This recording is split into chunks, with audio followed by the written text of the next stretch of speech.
We're tracking nearly a dozen wildfires burning across Colorado tonight, from the Utah state line to Cripple Creek. I'm joining you live from Leadville, where the 1,200-acre Willow Fire is forcing evacuations tonight. You can see that huge plume of smoke behind me. Earlier this evening, I spoke to a camper who evacuated from Turquoise Lake because of that fire. Hunter Diamond tells me he was camping with friends yesterday afternoon when they saw a plume of smoke. That was actually where the fire started. They watched the fire grow, and then they realized they needed to pack up and evacuate.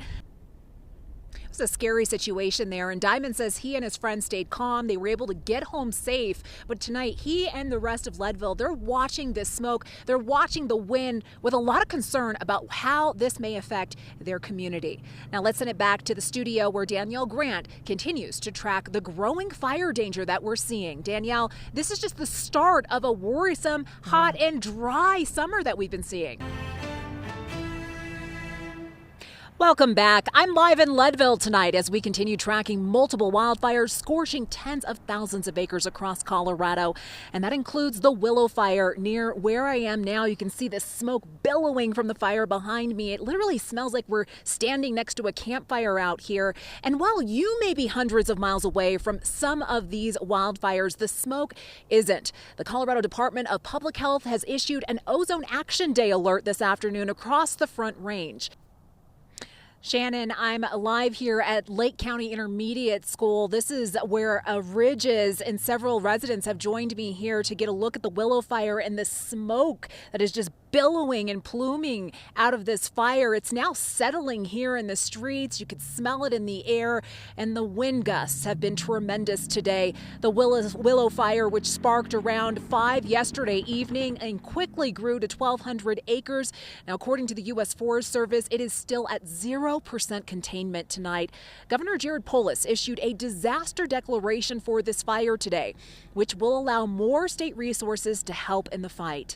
Local fire departments from all around the Denver metro are sending resources to help. Wildland firefighters, including Adams County and Westminster, who have crews on the way to fight the Ferris fire right now. Denver 7's Daniel Kreuter spoke with them about the process of deploying in situations like this and what they'd like to see from the community as we head into a holiday weekend. And these fires can use all the resources they can get. The largest fire currently burning in our state is the Snyder Fire in Mesa County. That's near the Utah state line. It's burned more than 30,000 acres, and it killed 3 firefighters over the weekend. 38-year-old Emily Barker from Michigan, 27-year-old Sydney Watson from Alabama, and 27-year-old Nick Hutcherson from Arizona. 2 other firefighters who were hurt in that incident are currently being treated at Anschutz Medical Center in Denver tonight.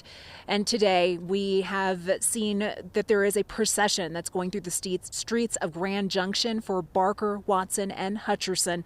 Local, state, and federal agencies participated in the ceremony, and several agencies are also currently participating in an honor watch at Community Hospital in Grand Junction. We're thinking of those firefighters and their families tonight.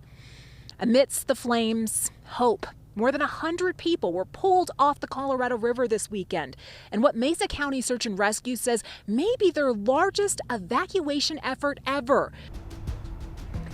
Yeah, we're not too far away from the Willow Fire tonight. We're here at Lake County Intermediate School, where we have an incredible vantage point of this giant smoke plume that has just been billowing, especially over the last hour or so. The wind has also been gusting intensely all day, fueling that fire that is just over 1,000 acres now and 0% contained. It's just one of several wildfires that Denver 7 has been monitoring. The biggest fire in the state remains the Snyder Fire near the Utah border. Now, that fire has burned more than 28,000 acres. It's one of 5 wildfires burning at least 1,000 acres right now. And Denver 7 has team coverage for you tonight. Our Adria Irahita is also here in Leadville. She has a closer look at the Willow Fire for us tonight, and we'll catch up with her in just a few minutes. But first, let's go to Veronica Acosta, continuing our coverage from the Western Slope. We now know the names of those 3 firefighters, Veronica, who died fighting that fire over the weekend.